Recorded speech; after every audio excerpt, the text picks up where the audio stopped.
Thank you for listening to the Damage Report podcast, the show covering the true threats facing our country and what you can actually do about them.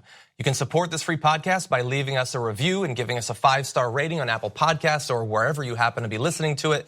Every review helps more people discover the show at no cost to you.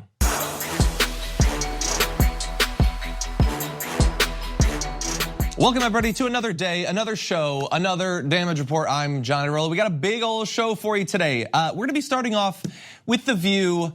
Apologies in advance, but some stuff went down on yesterday's show that I just have to comment on because I think it's pretty important. But throughout the rest of the hour, we've got two guests who are gonna be joining us. Emma Vigeland is gonna be joining us for a couple different topics. One, her recent on-location report of how one of the big Trump donors, one of just the premier chicken plants, has been spraying liquid feces right near people's houses, and they've been getting incredibly sick from it. So she had a report on that. We're also gonna be breaking down some of the other big news of the day, including fallout from Joe Biden's segregationist comments from yesterday. Chrissy Teigen picking a fight with Bernie supporters, will be debating that. And Bernie Sanders' own tweet appearing to throw some shade at Warren. We'll be talking about that. We've got an update on Yemen. We've got New York passing a really ambitious plan to deal with climate change. A big old show. You're gonna wanna watch the entire thing, but we'll be starting off with The View and Meghan McCain. Yesterday, after Donald Trump's launch of his campaign that wasn't an actual launch, The View was talking about it, and Meghan McCain, the show's conservative, was providing a defense to some extent of Donald Trump and his supporters. And I wanna break down a couple different aspects of this, but first, I'm sorry, I just have to start off with a fact check, because although I think that the bar for how much I expect Meghan McCain to know on a day-to-day basis is not super high, there's some stuff that's just so easy to disprove. So here she is. The arena was completely packed, and I looked it up afterward, and I don't think so. And yes, I will had say, buses ready for. Well, people were lining up 40 hours prior to the event, so some he still has. Yeah. Well, some people, yes, but there were people lining up 40 hours. There's always people who would do that. Go ahead. What I'm trying to say. Baby. I don't know if there are people lining up 40 hours before a lot of Democratic candidates. Not yet. Okay, so some of what she said there is totally fine and some is ridiculous. The thing was not fully packed. There were some seats open. Like, that's not a bad thing. To point that out is not, it's not like needling Donald Trump. It's difficult to fill a 20 to 25,000 person arena. But just don't brag that that's what you're doing. Don't brag about the fact that 120,000 people supposedly are gonna show up when it turns out that the overflow area is absolutely empty. There's seats inside, and people could get tickets at the last minute and then walk in. That's fine. There's nothing wrong with that. But Trump shouldn't pretend that the opposite is true, and neither should Meghan McCain. On the busing, for instance, she says, no, I don't think that that's true. Super easy to check. New York Times, the Trump campaign rented buses across Florida to bring in supporters. Now, it's a little bit, there's some ambiguity because Trump's campaign lied about it. A campaign spokesman, Tim Murtaugh, said the campaign didn't rent buses other than shuttles for donors from a hotel to the arena. So I'm going to assume that the New York Times had a good source on that. But even if what Tim Murtaugh is saying is true, they did provide buses to bring in supporters. And that too is not that bad of a thing, and I have to imagine that everybody does that. If Obama had a big rally, they probably provided some public transportation for people to get there. That's not the end of the world, but you don't have to react as defensively as even Meghan McCain, who doesn't count herself as a Trump lover, acted when that was brought up, an inconvenient truth right there. And in terms of the people who were waiting, 120 hours or whatever, 140 hours, yes, that's true. But we can't be as uncritical as Meghan McCain was there, and some in the media were, when 2 days before that rally, there were all these articles in the biggest newspapers in the country that, oh my God, the Trump fervor, there are people lining up days in advance. Yes, there were people lining up days in advance, but not because it's gonna sell out or it's not a Beyonce, it's not like trying to get tickets to UConn football. Yes, you could line up, but you don't have to line up, you're choosing to line up. It's like people used to camp out for the iPhone because it's sold out. I could have camped out for the Microsoft Zune, but I didn't need to. I probably could have gotten one anyway. So it's a show of enthusiasm that, by the way, no one is doubting that there are huge Trump fans. It's one of the most powerful cults in American political history. Nobody's doubting that, but that does not mean that secretly 60 or 70 or 80% of the country is his devoted fan. So let's draw the right lessons from these sorts of things, but that's not my expectation for Meghan McCain necessarily. Meghan McCain and talking about Donald Trump's rally. Also, she expressed a little bit of shock at something that she saw. Not, like when Donald Trump was saying that the Democrats literally want to destroy you and the country and all that. She found something much more particular to her, but here's what she said. It was hard for me to watch Marco Rubio and Lindsey Graham in there. Oh, that and I know incredible. Marco Rubio came out this morning saying it's not unusual for me to be supporting, as a senator, to be supporting the president as well. But he was sort of negging Lindsey Graham at the same time. And I even tweeted last night. Who was doing the president was. Against Watch Lindsey? the rally. Yes, Wow. please. And he was sort of saying like his poll numbers were so down and now he's here. And I was like, yes. This is what happens. You have to show up at the rally and you have to kiss the ring, and you'll be great politically in the Republican Party. And it was just a weird thing for me to watch. I bet. As all of you can probably understand. Lindsey has sold his soul. Like the transformation's complete. That's what I thought last night. Is that your political transformation is complete. So, look, admittedly, I don't watch a lot of The View, but when I do, it's for hot takes from 2016, 3 years later.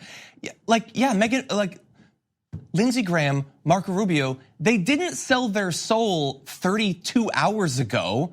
That was a long, long time ago. Like, Meghan McCain sat through Lindsey Graham in the Brett Kavanaugh hearings and watched that ridiculous defense of Brett Kavanaugh, watched him rush to the defense of Donald Trump. How many times now have we shown that? How many times has Lindsey Graham gone directly against past Lindsey Graham comments? I mean, he said that Donald Trump would be the death of the Republican Party, that he was a whack job, I think was the word he used. You can check that. He sold his soul yesterday. And so I don't know if she's being facetious or what, but that's one of the most watched political programs now in the country. For better or for worse, The View is where a lot of people get their news. And for conservatives who get it there, that's their avatar, that's their champion, Meghan McCain. And she's just now getting the fact that Republicans who had previously implied that they were better in some fashion than Donald Trump, whether morally or intellectually or ideologically or whatever, have sold out and have done whatever it takes to get his approval.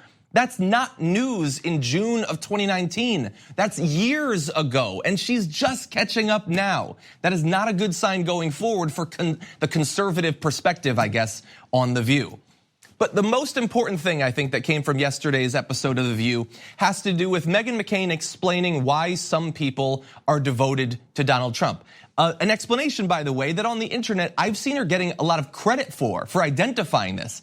I personally don't think it's quite as incisive as necessarily as she thought, but it did lead to a really interesting conflict on the show, and so here it is. Don't belittle the crowds. Don't belittle the enthusiasm. Democrats still have a lot to come because it's a lot of people still enthusiastic. And I was trying to explain because one of my producers this morning was saying, why do people love him so much? And I was like, sometimes it's not just that they love Trump so much. It's that they hate the same things Trump hates. That's what's going on. Black as people, well. you mean? And immigrants? No, I mean. Who do they hate? Who do they hate? You know what, Joy? I really come here every day open-minded, just trying to explain it. And it's not a fun job for me every day. But who do they hate? I know you're angry. I get it that you're angry that Trump's president, like a lot of people are. I'm angry about every single thing he's doing. I don't think yelling at me is gonna fix the problem, okay? I just said that it was hard for me to watch, yes. I just said it was hard for me to watch Lindsey Graham, who I considered an uncle for a long time, yeah, but then you're talking about the Trump supporters as if they don't have it. Why 2020 is not in the bag for you. But here's the okay, guys, okay.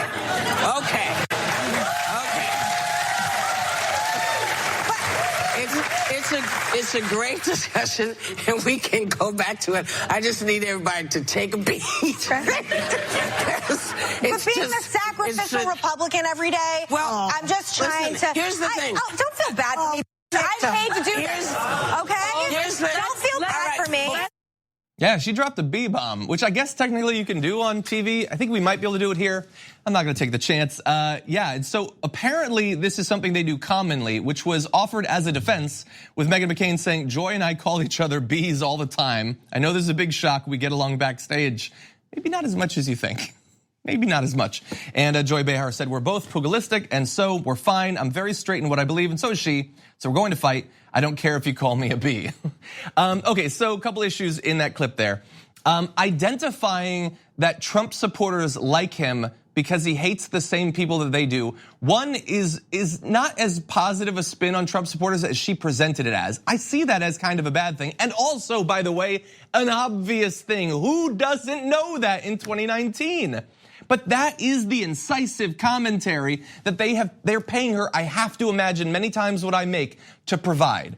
That yes, the support for Donald Trump is based on the fact that he has the same sorts of xenophobia and homophobia and Islamophobia and all of that and racism and misogyny that they do. Yes, we all get that at this point. We understand that. And that's one of the reasons why her other point, don't belittle them, is a little bit frustrating for me. And I think probably for a lot of you who have gone through multiple years of this. If you want to say don't belittle them, because pragmatically it will be more difficult to win them over if you do that, fine. I think that's a perfectly fine point. Nobody's gonna come over to your side after you've made fun of them. But you can understand how, when the things that appear to lead a person, not necessarily to vote Republican or even to vote Trump, but to go to a Trump rally, are two things. Hating the same people, the same groups of Americans that he hates, and having no cares whatsoever in this world for whether what you're hearing is true. That's frustrating for a person who cares about these groups of Americans and who damn sure cares about the truth. That is very frustrating. And so pragmatically, I might avoid belittling these people for the probably pointless hope that some of them might see the light and cross over at some point, although that's becoming even more ridiculous 3 years into this experience. But you can understand the frustration. You can understand why we would have a problem with a significant chunk of the American people caring not at all for reality and certainly not caring for a significant chunk of the rest of the Americans that make up our population.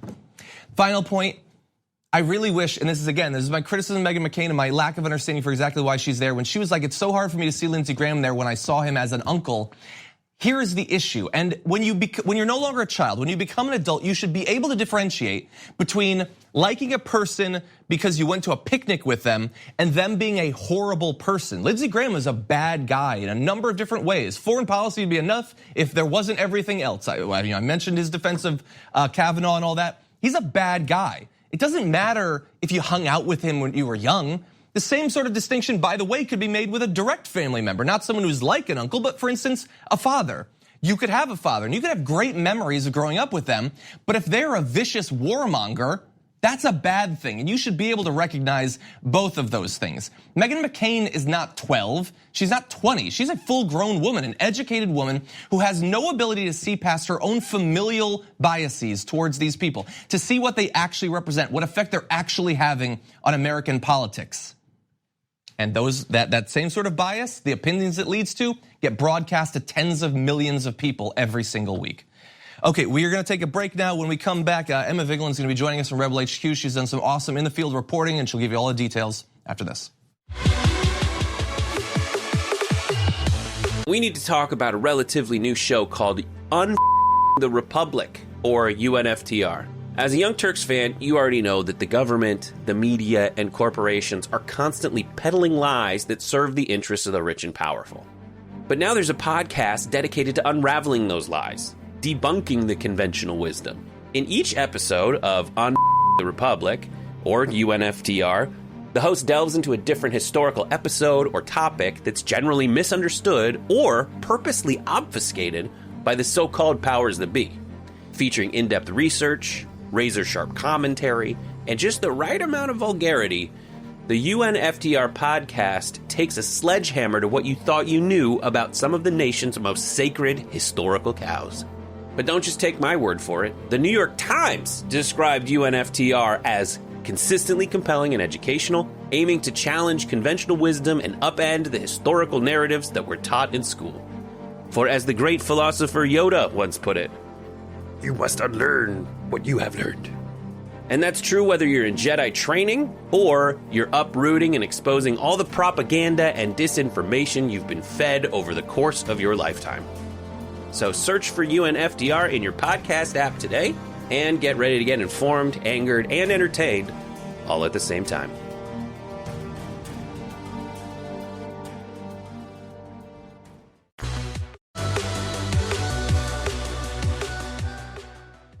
No fishing, no swimming, don't eat crabs, and don't swim. Why? Because it's all cancer. That's the voice of a resident of a community whose health has been devastated by a toxic combination of corporate greed and political corruption, coming from a recent report on Rebel HQ by Emma Vigeland, who joins us now on the Damage Report. Emma, welcome back to the show. Thanks for having me, John. Glad to have you here. So you released this video recently profiling this big Trump supporting company. What did you find?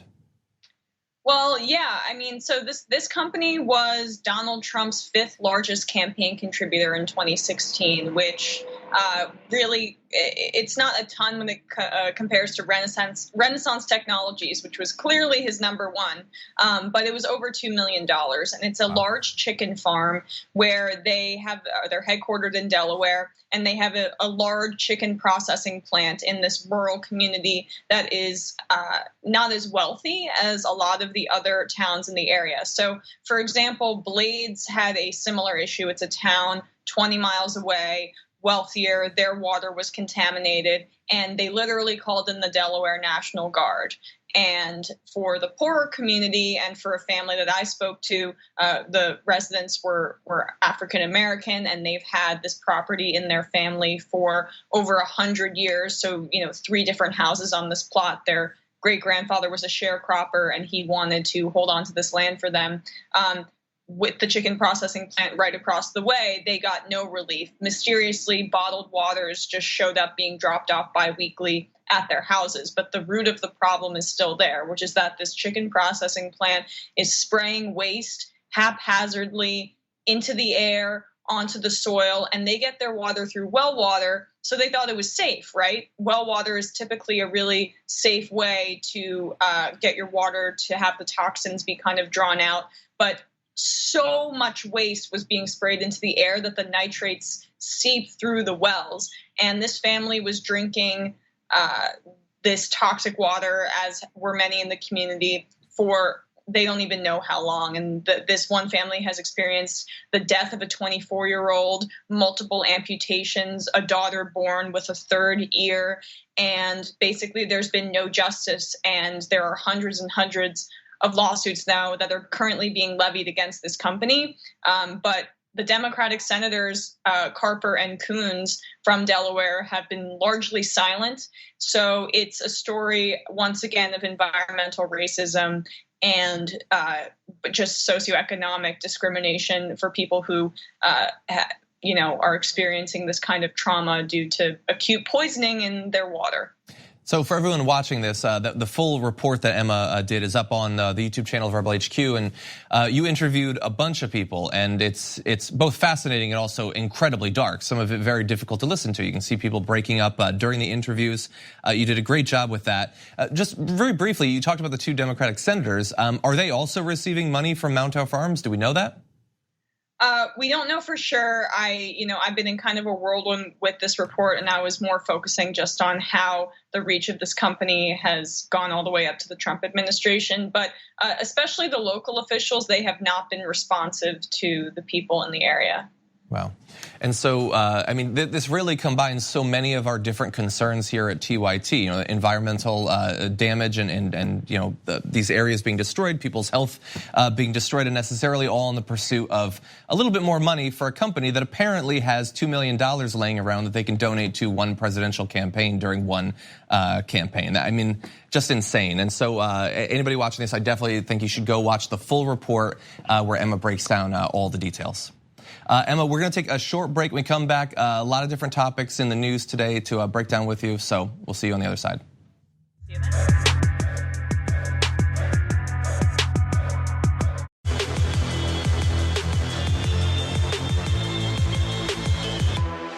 And now more with Emma Vigeland on the big news of the day, starting with Joe Biden. So I'm sure you're aware yesterday, Joe Biden made a couple of comments about how back in the day he had a great civil relationship with a couple of different segregationists, saying, I was in a caucus with James O. Eastland. He never called me boy. He always called me son.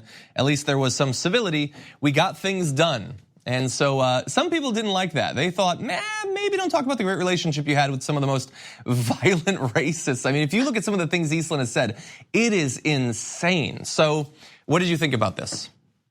civility. What a dumb word. Why would you want to be civil with someone who is supportive of segregationist policies, a segregationist champion, an open racist, unless you also were supportive of segregationist policies yourself, like Joe Biden was?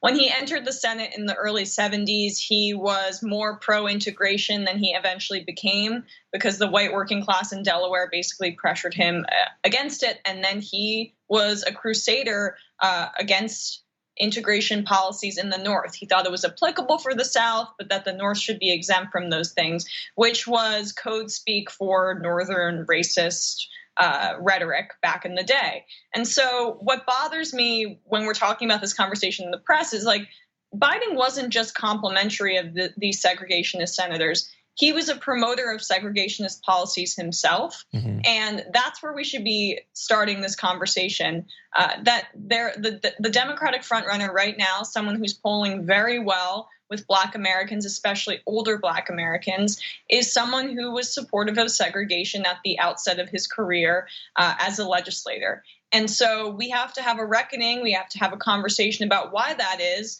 and why maybe name recognition, why just kind of his tangential association with Obama is winning out over his very disastrous rhetoric at the current moment. My belief is that that will change. But again, I tweeted this last night because I just couldn't stand it anymore. His record's like 10 times worse than Hillary Clinton's was.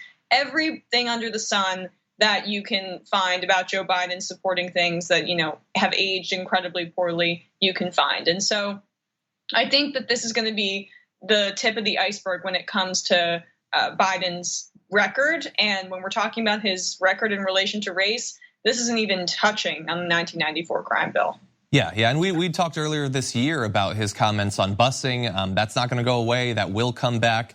And so you're talking there about the record, which is true. He's got a lot of big issues in his record that he can't really avoid and refuses to apologize for. But also you have the campaigning. Like we've been saying, this guy doesn't campaign well. There's a reason he lost the last couple of times he ran for president. It's because it's bad enough, the comments about busing, decades ago. But he has to double down. He has to tie himself to those same people again. And so I talked about apologizing. That there was a negative response from pretty much all the other candidates to what he had said. Cory Booker specifically said that he should apologize. And Joe Biden decided to do something different. He said this: they know better. Apologize for what? Cory should apologize. He knows better. There's not a racist bone in my body. I've been involved in civil rights my whole career, period. So when asked by Cory Booker to apologize, he says that no, it's Cory Booker that has the problem. Yeah, I mean, wow. So first of all, this is Cory Booker's greatest day of his life that he's finally being talked about in the presidential race. So congratulations, Cory. And secondly, Joe Biden his arrogance is, I think, I underestimated it even going into this campaign. It's Trumpian. He just goes on the offensive whenever he is attacked about his record or rightfully asked about it because it's seriously problematic. So that's really what bothers me about this. I mean, he only apologized about his inappropriate behavior towards women too when he was essentially forced to. His instinct and his first instinct and his 26th instinct is to double down. And only when he's pressured those 26 times does he get to the actually apologizing. And it reminds me of Trump. It really does. And I will, at some point, I'll stop adding this caveat as we get farther in the primary, but I want to make sure that people understand it because we did a couple of videos that were critical of Joe Biden yesterday. And one of the comments was, if Biden becomes the candidate, John's going to end up supporting him. He'll have to eat crow. No, you eat crow when you were wrong and then you had a change. I've been incredibly consistent. He's worse than a lot of the other primary candidates and far better than Donald Trump. That is a consistent position, the only rational position. And so while I am not supporting him in the primary, yes, obviously if he's the nominee, I would support him. So let's just get that on the record long in advance of the actual election. Let's turn now to the next topic. Yesterday, Bernie Sanders had a tweet in response to, I think it was a Politico piece about the third way and how some of these big centrist organizations have sort of warmed to Elizabeth Warren. And his tweet was, the cat is out of the bag. The corporate wing of the Democratic Party is publicly, quote, anybody but Bernie. They know our progressive agenda of Medicare for all, breaking up big banks, taking on drug companies, and raising wages is the real threat to the billionaire class. Many people took this as being critical of Elizabeth Warren, especially because that headline specifically references Elizabeth Warren. A lot of people did not like this tweet. What was your reaction? Yeah, so I'm mixed on it, right? I like both candidates, so I really don't like seeing Bernie Sanders go after Elizabeth Warren. It just is a bummer to me because I think they're on the right side of 90% of issues and agree on most things, but he has to do something. He's not really gaining a ton of traction in the polls while she's skyrocketing ahead, and there are clear differences. The fact that Third Way is more open to her than to him is an indicator of the fact that she isn't as barn-burning progressive as he is. And I'm not even saying that in a derogatory way in any way. I'm obviously a huge supporter of Bernie Sanders. But her not emphasizing Medicare for all is an indicator that she's probably not going to fight for it as hard as Bernie would. And his labeling of himself as a democratic socialist, I think, really freaks Third Way out, whereas Elizabeth Warren has said that she's a capitalist. And I think that both of those things, it's overblown how they decide to label themselves. But Warren is a less, I would say, worker-focused candidate, whereas Bernie is just with unions, going into the Walmart executives' offices or into their board meetings and giving speeches. He's a populist to his core, while Elizabeth Warren is a progressive politician. And I think that that's the distinction. And so it bummed me out. I do think that he was trying to take a small shot, but he's also just trying to distinguish himself, which I think is totally legitimate and fine. So there are two very good candidates in this race, in my view. Bernie Sanders, though, I think hits everything out of the park in terms of policy. I mostly agree with what you said there. I would say that when looking at a number of the proposals that she's come out with this year, I think that she is very much a populist. I just think that she's less of a specifically union affiliated populist, less of a I'm going to walk the strike lines populist. She's more of an academic like populist as opposed to like a foot soldier populist, I guess. But yeah, and I'm perplexed by Third Way's saying that they're open to her. I mean, but that's also like, Third Way would support any of the other candidates, with the exception of maybe Tulsi Gabbard or Mike Gravel or someone like that, right? But now they're kind of open to Elizabeth Warren. Yeah. So I think that saying that Third Way is like really behind her is super misleading. Exactly, and I too, I think I don't take the tweet exactly the same as some other people, but I would have worded it differently. Like some people will take from that he's saying that in some way you can link her to the corporate, wing of the party, which obviously I don't think is what he means, and it's not fair. And so he has to defend himself. As you point out, he's going down in the polls, she's going up. He can't simply like fade into the darkness. She drinks his milkshake, but I think that you don't want to throw gas on the fire of the people who are like they like the idea of attacking Elizabeth Warren now, and so they're trying to imply that she's some sort of like shadow neoliberal or something like that. And so I keep saying she's going to take us to war with Iran. Yeah, her military budget record isn't that great, but that is an absurd claim. Mm-hmm. Yeah. So to Bernie Sanders, I would just word it a little bit better in the future. Let's turn now to a related topic, actually, that might have come out of that. Chrissy Teigen was tweeting about politics yesterday, including about Bernie Sanders, and she responded to a reply she'd gotten from a Bernie supporter by saying, Bernie supporters will be the downfall of Bernie. I don't even hate him, but you guys are absolutely insufferable. Do him a favor and stop being so combative against Democratic criticism. So look, and by the way, you can read, there's many replies where she goes back and forth with a number of different people. And I will say specifically in that conversation, the replies to her were not diplomatic. I mean, I wouldn't want that sort of activity in my Twitter feed. I think that she has been pretty anti-Bernie in the past, so I don't think that that's necessarily a fair way she characterized herself in the beginning. But what do you think about the criticism that Bernie supporters in particular are too aggressive on Twitter to people who disagree with them? People are too aggressive on Twitter in general, so I'm not even gonna go after Bernie supporters specifically. But like, look, I mean, I've been getting into arguments with people, but I think they're more, Tulsi Gabbard supporters about how I think Elizabeth Warren is the second most progressive candidate in the race. that's fine. People are very aggressive towards me, but I'm in the realm of politics. Chrissy Teigen doesn't know anything. She's a rich person who doesn't love Bernie Sanders. Join the club of rich people, which probably has wonderful shrimp cocktails. And I'm sure they make them out of her cookbook, which every white girl in America has bought. I also bought it. Oh, you did? Well, I bought a little bit of her cookware recently, actually. It's pretty good. It's pretty good. Her recipes are great, okay? Have you made her potato smashies? They're a delight. Chrissy Teigen shill. You're a Teigen corporate shill. That's true. I'm starting the hashtag. Okay, sorry for that diversion. But yeah, no, I mean, she's a rich person that doesn't like Bernie Sanders. Join the club, and I think her arguments against him are largely weak. What I found interesting was she was replying to his tweet that we referenced earlier, that was kind of going a little after Elizabeth Warren and defending her. I'm so annoyed by like these people who just kind of dabble in politics now being like, oh, Elizabeth Warren's my candidate and versus Bernie. Like, they don't really understand, I think, the similarities in policy and how defending Hillary Clinton in 2016 is super different from defending Elizabeth Warren in 2020, because they are extremely different people with very different priorities. And just because she's a woman, now we're seeing this sort of neoliberal coalition around her, not even from like actual people in the establishment, but from just casual viewers on Twitter like Chrissy Teigen.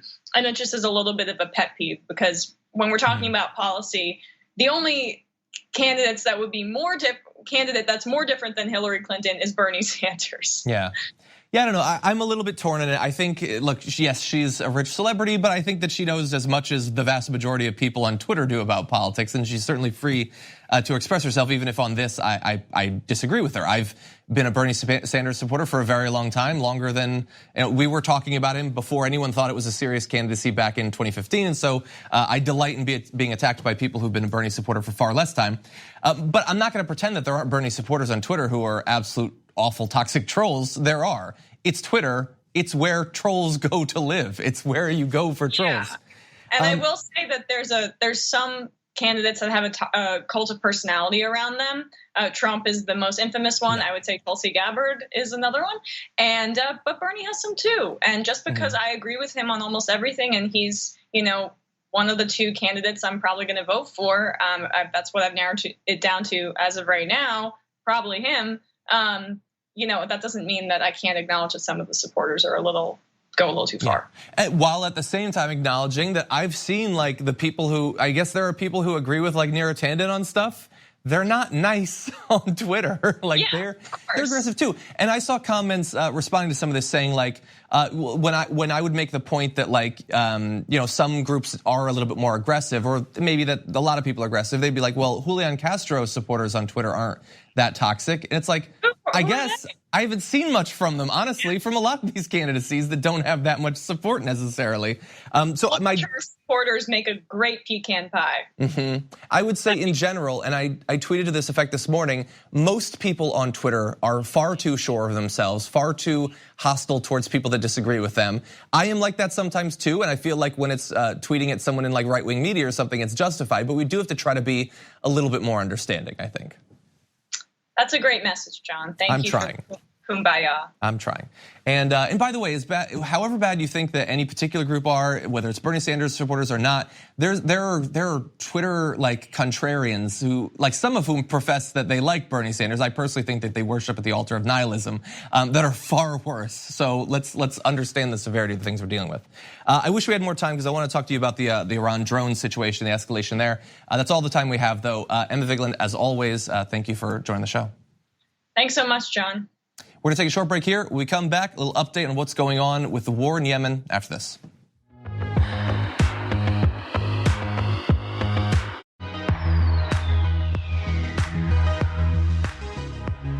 After a monumental, nearly year-long effort to end US involvement in the conflict in Yemen, we had progress in both the House and the Senate. Eventually, we had votes to pull us out of that conflict, drawing a presidential veto, unfortunately. But that does not mean that the effort stops there. And joining us now to break down update on getting us out of that conflict is co-director of Just Foreign Policy, Hassan El-Tayyab. Welcome back to the Damage Report. Thanks for having me. Great to have you here. So it's been a little bit since we last spoke, something like a month or so. And so has there been any movement in the right direction on once again pushing for some limit on how we're getting involved in that Saudi-led conflict on Yemen? Yes, there actually has. In this past week, during consideration of the national defense budget, the House just voted to end arms sales to Saudi, or to go back to before the emergency declaration that that Trump declared to push through $8.1 billion of weapons sales through. And there was an amendment that got attached to the defense appropriations bill. And so that was introduced by Representative Ted Lieu. On the Senate side, actually today there's some news as well. They just voted and passed with a 53-vote majority to block the 22 arms sales as well. It's unclear whether or not we have enough votes at this point to block the veto override, to do a veto override if that should happen. Trump has threatened to do that, but there's some promising signs that Congress isn't going to just let their ability to, have oversight over the Arms Export Control Act. So I believe that you implied there that he will veto that block, which I think is 100% true. And in terms of the votes to override that veto, I really wonder if it's really a question of this particular vote, or really considering the personality characteristics of Donald Trump, whether Republican senators would ever override one of his vetoes. I have to imagine that would lead to him opposing them in their next election. There probably has to be quite a bit of fear, I assume. For sure, I think that there is, no one wants to get a tweet with their name on it from Donald Trump, that's for sure. But I wanted to stress that they have, if they stand united, they have a real chance to do this, because the defense budget is a must-pass bill. It's typically not vetoed. The president, signs it because it's this large spending package, and it's hard to go after individual line items. So Congress really does have the power of the purse here. So I think if they stand united, they can block these arms sales. And also embedded in that, I didn't mention, but embedded in the House version of the defense appropriations bill, there's other language in there to block logistical support. So we wouldn't just be stopping the arms sales. We could stop the mid-air refueling and the logistical support, in addition to training of Saudi Air Force and UAE Air Forces. Okay, that's actually very interesting. I'm glad that you added that, because my fear was that they would find some way to move around the money. But if it has specific prohibitions against those sorts of things, that would be progress. Although I believe that they claim that the mid-air refueling ended months ago. Isn't that the official line from the Pentagon? Yeah, so in November, they officially, they let Congress know that they would stop the mid-air refueling. As far as we know, that cessation of the mid-air refueling has stopped, but to get it definitively, in writing, in law, I think that would be another critical step. I'm also curious, while we're dealing with the situation in Yemen and have been for some time, every day it seems like there's another attempt to escalate the situation with Iran. How does that complicate efforts in the House or the Senate to do something about Yemen? I think it actually increases the urgency to restrain Saudi Arabia and, to kind of put up, some protection so we're not going to be waging unconstitutional war. I will say that there's also legislation that was introduced by Senator Udall and Representative Eshoo that's being attached to the National Defense Authorization Act that would also prevent funds going to an unauthorized war with Iran. So there are some connections. A lot of times you hear the opposition say that, well, the Houthis are Shia and therefore they're connected to Iran. While there are some connections, it's very limited. So there's a lot of talk about connecting the Houthis to Iran. I think what's really interesting, though, that not enough people are talking about is that they're saying under the 2001 AUMF that they have authority to go after Iran because Iran is somehow tied to Al-Qaeda, which is absolutely preposterous. Iran, they're Shia, and Al-Qaeda is Sunni. You know who is Sunni, though, is Saudi Arabia, and they have been working with Al-Qaeda hand in hand in Yemen in their anti-Houthi army on the ground. So I think it's preposterous to blame Iran for working with Al-Qaeda when Saudi Arabia is working with Al-Qaeda and funding them every day. I literally could not agree more. And thank you, as always, for joining us. Very important updates there. And we appreciate you keeping us appraised on the situation. Hey, thank you so much. We're going to take a short break here. We come back, one more block. We're going to break down some pretty good progress in New York on dealing with climate breakdown after this.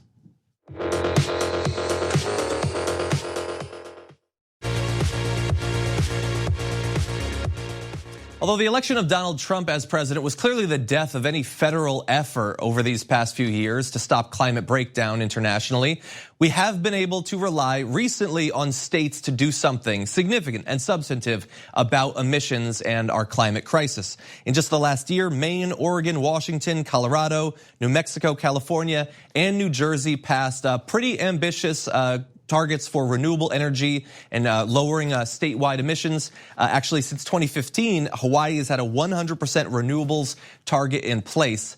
Well, we've got one more state to add to that list with perhaps a better plan than all but maybe Hawaii, and that is New York with their new plan. New York's new climate targets include 100% carbon-free electricity by 2040 and economy-wide net zero carbon emissions by 2050.